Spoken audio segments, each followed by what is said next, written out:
Born to Annoy, From Rebel to Revolutionary, Chapter 11, Life Goes On. In many ways, the Wilson government's economic policies were a continuum of those of the Macmillan government. They adhered to the post-war settlement and sought to ameliorate class divisions rather than tackle them head-on. The Wilson government had renationalised the steel industry, which some historians have written off as a bone thrown to the Labour left.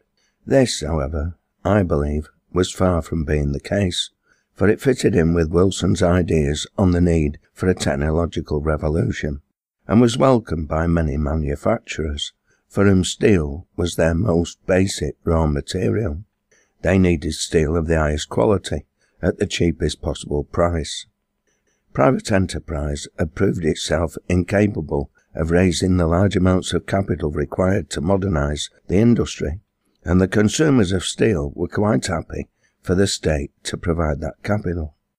The industry had been nationalised by Attlee's Labour government, but privatised by the Tories before sufficient capital investment had been deployed. From the manufacturer's point of view, it was a privatisation too early.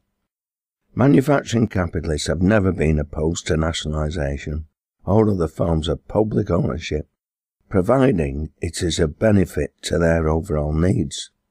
For example, communications on a national and later an international scale were vital during the early period of the Industrial Revolution as they are now. The answer was a government monopoly, the Royal Mail and the General Post Office, which first developed a reliable postal system and subsequently the telegraph and telephone system.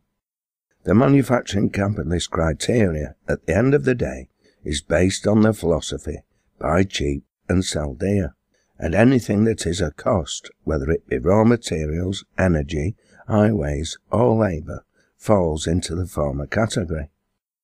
The history of the provision of clean water, adequate sanitation and sewage disposal provides an insight into capitalist thinking, and this was a subject I was familiar with from a young age, not least because of my grandfather's role in its provision, and the resultant collective knowledge within my family.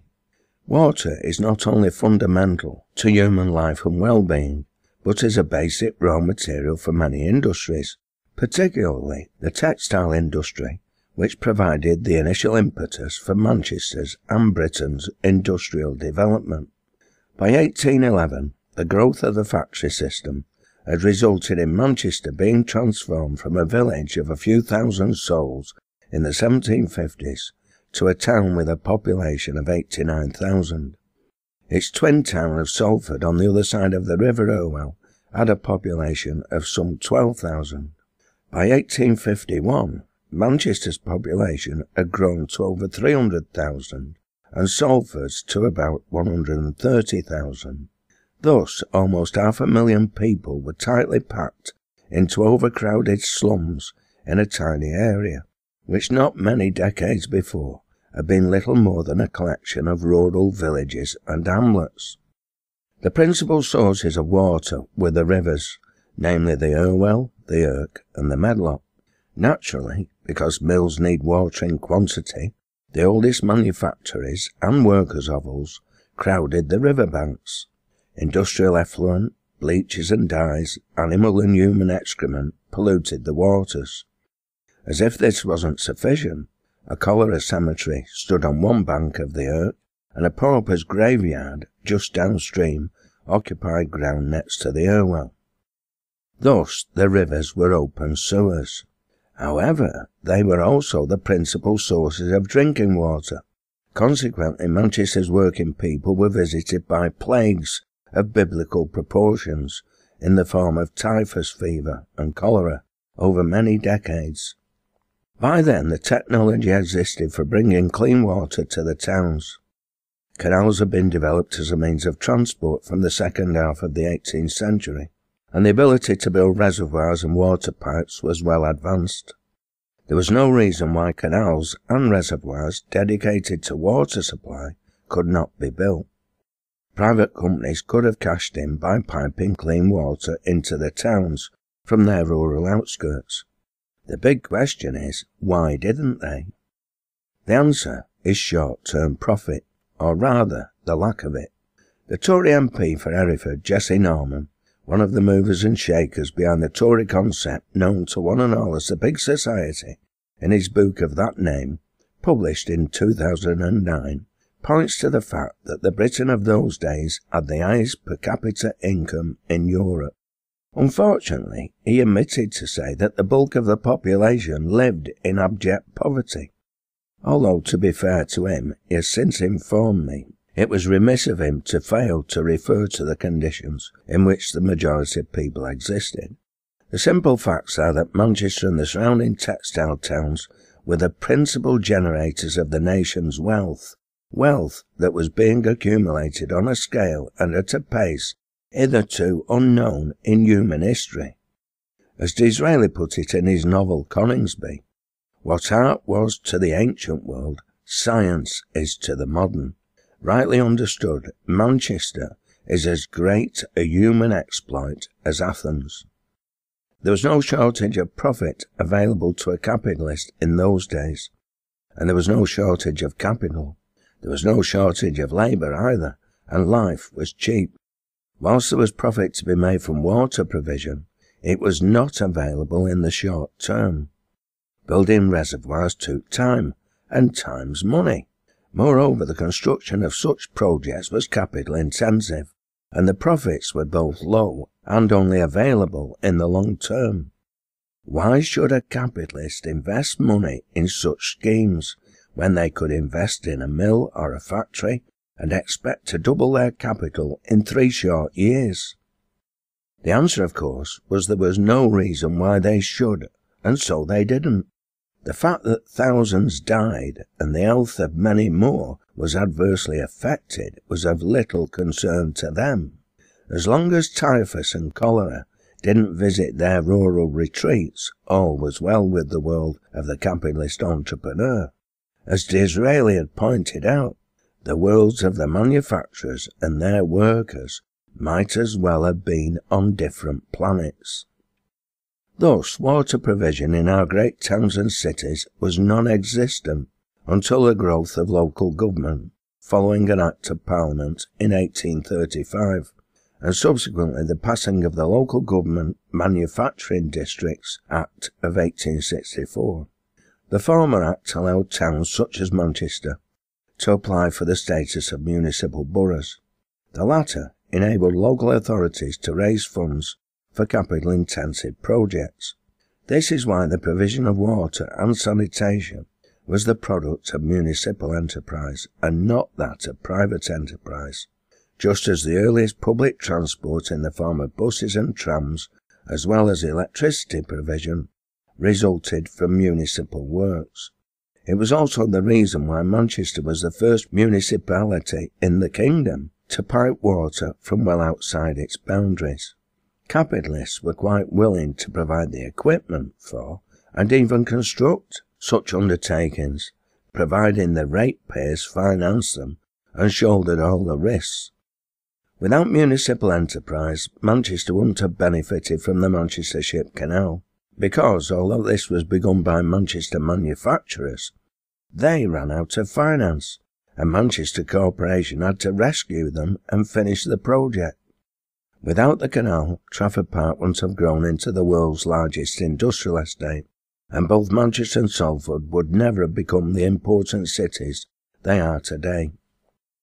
We wouldn't have had Manchester International Airport either, because that was a corporation enterprise from its very beginning. The Tory government, under Macmillan, had recognised the need for economic planning, and set up the National Economic Development Council, known as NEDI, and its regional arms, the Little Neddies. They also introduced wage controls under the guise of an incomes policy.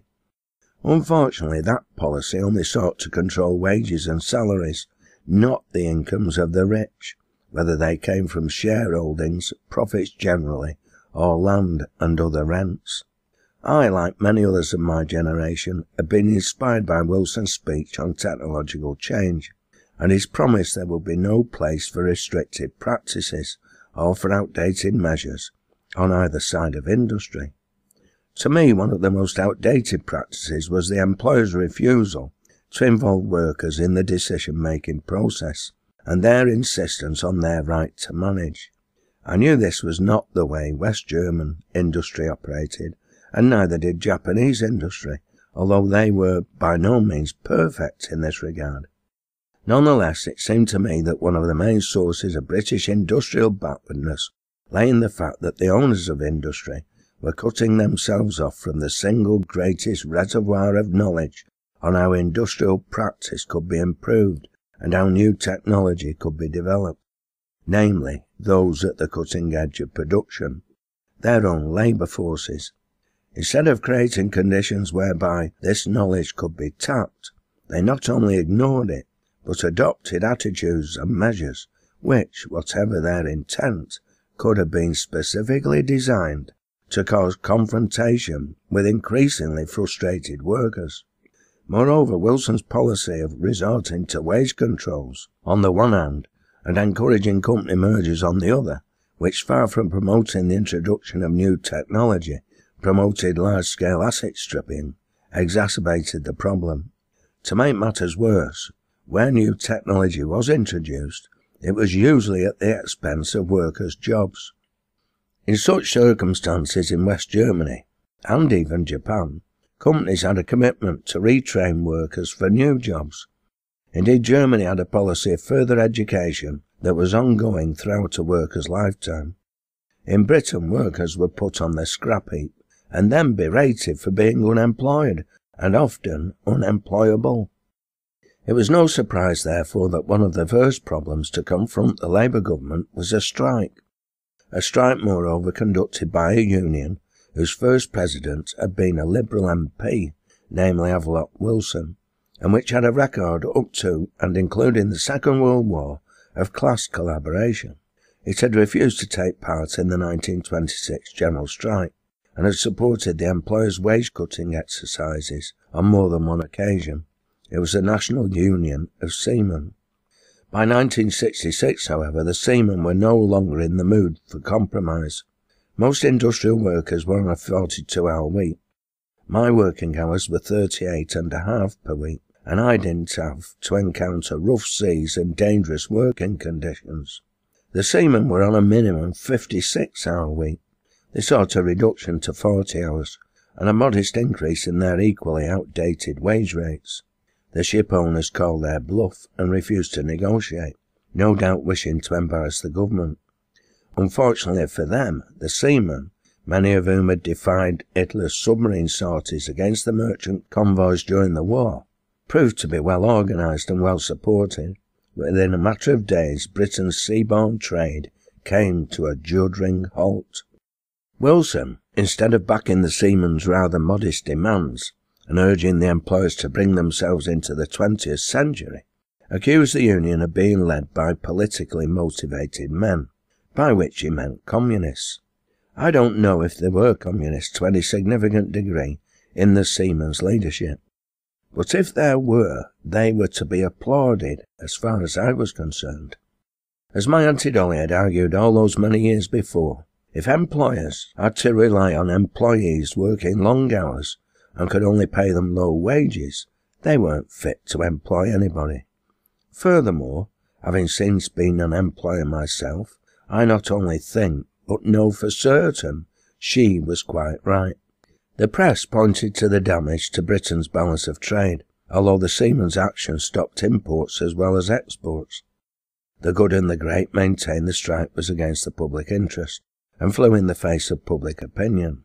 Who exactly the public comprises in such cases I am not sure, but if the public finds itself outraged in such circumstances, why doesn't the public prevent such disgusting hours and conditions existing in the first place? Moreover, if the seamen played such a crucial part in Britain's trade, and therefore in its overall economic well-being, why had they been allowed to fall into such a position that their only way out was to pursue industrial action? One thing was certain.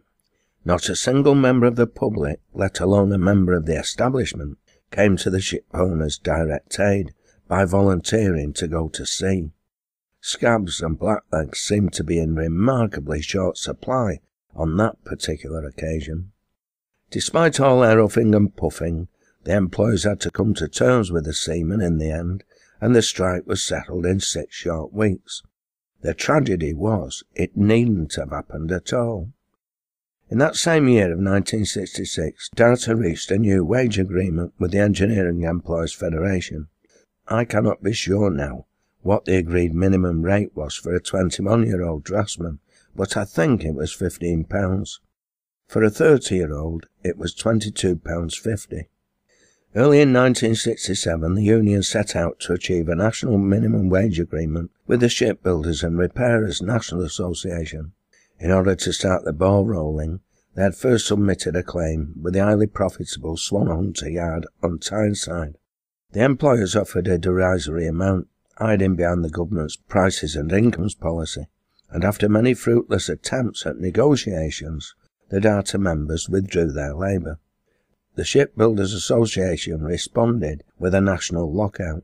Every DARTA member employed in the industry was thus informed if the DARTA members at Swan Hunters didn't return to work, every member of the union employed by a company that was a member of the SRNA would not be allowed to work in any shipyard. The employers attempted to bankrupt the union, and once again the Labour government did nothing.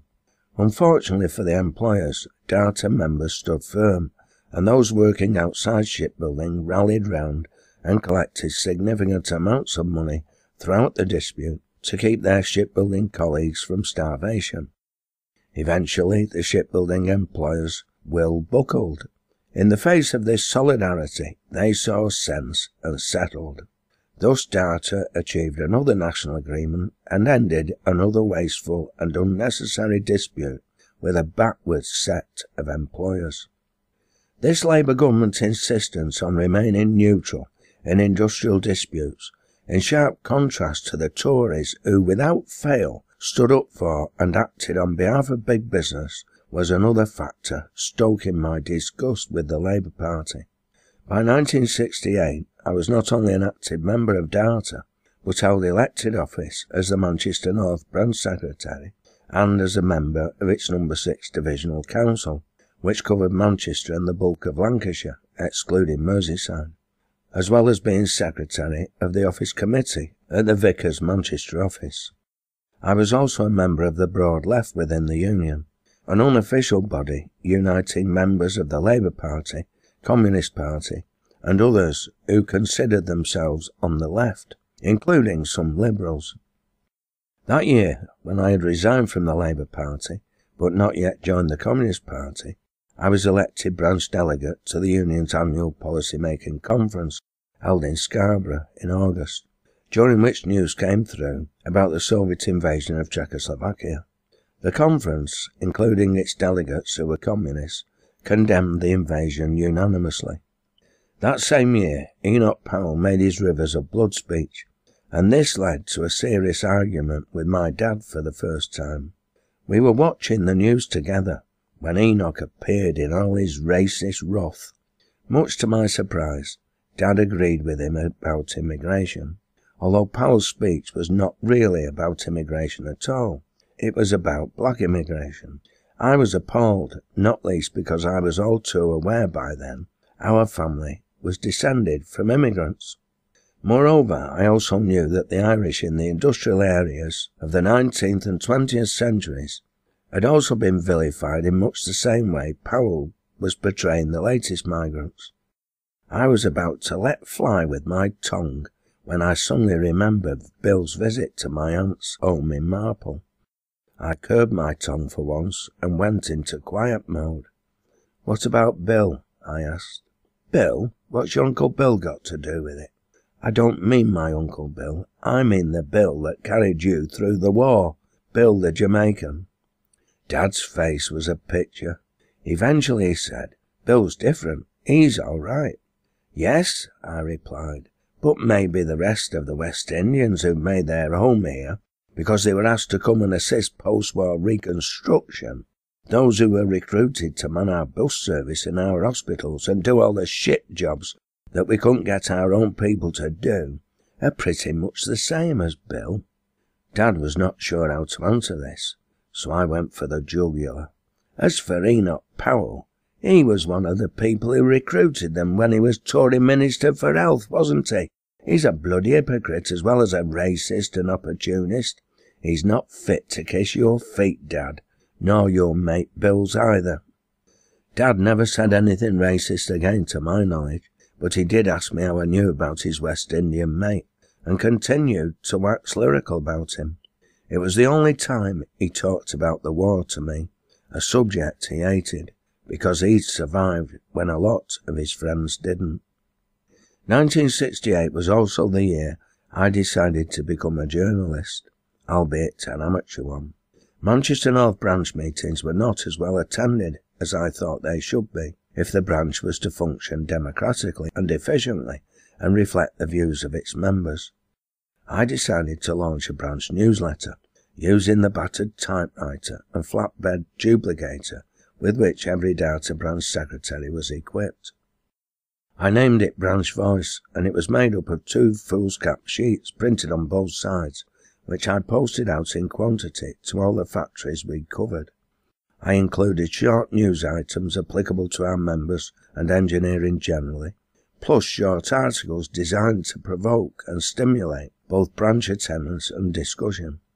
Much to my surprise, it became quite popular, and the Divisional Council requested I produce a divisional voice. I agreed, but suggested it should be made up of a front piece comprising divisional news, but the rest of the publication would be devoted to the individual branches' news, with every branch submitting their own material. Thus, the issue provided to each branch would be unique to them, but all would contain divisional voice. By this stage, my old branch, Manchester South, whose secretary, Graham Southworth, worked at AII Openshaw and was a friend, produced their own branch voice. My suggestion was accepted, and John Forrester placed the divisional office's electric duplicator at my disposal for the printing. There were 13 branches in the division, and within 12 months I had 10 of them involved. I found myself delivering copies as far as Barn Alswick on my bike once a month. In my own branch it had the desired effect, and many a time I was criticised for my left-wing views at branch meetings. This in turn led to some wonderful discussions, from which I learnt as much as anybody else.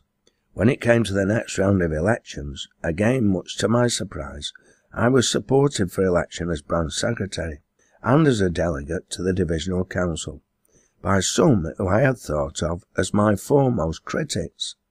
There's an old Irish proverb to the effect that in a room full of enemies, the chances are you'll make a few friends.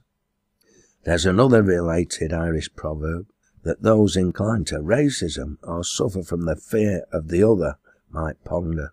A stranger or foreigner is merely a friend you've yet to make. With regard to this latter question, I was also a member of the Divisional Council's Anti-Apartheid Subcommittee.